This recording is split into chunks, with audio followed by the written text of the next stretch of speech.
দাঁত কালো হয়ে যায়, দাঁত ভেঙে পড়ে যায়, এর হোমিওপ্যাথি ওষুধ আছে একটা। এর হোমিওপ্যাথি ওষুধ হচ্ছে ক্রিওজোটাম। তো দাঁত ভেঙে যায়, দাঁত ঝরে পড়ে যায়, দাঁত কালো হয়ে যায়, কোন কোন রোগীদের ক্রিওজোটাম খাওয়াবেন? নাকি যে ঠোঁট দুটি লাল ও রক্তস্রাবী ব্যক্তি, দাঁত ওঠার সময় প্রবল যন্ত্রণা করে,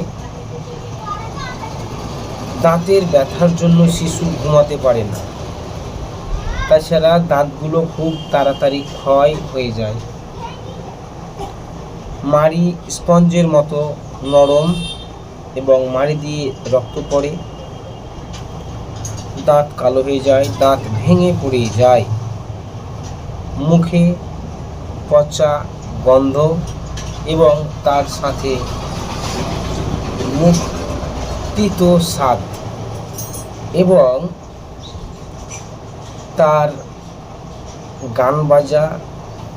গান বা বাজনা শুনলে কান্না আসে। এই ধরনের ব্যক্তিদের যদি দাঁতের এই সমস্যা হয়ে থাকে, তাহলে হোমিওপ্যাথি ওষুধ ক্রিওজোটাম 30 সকালে 2 ফোঁটা, দুপুরে 2 ফোঁটা এবং রাত্রে 2 ফোঁটা।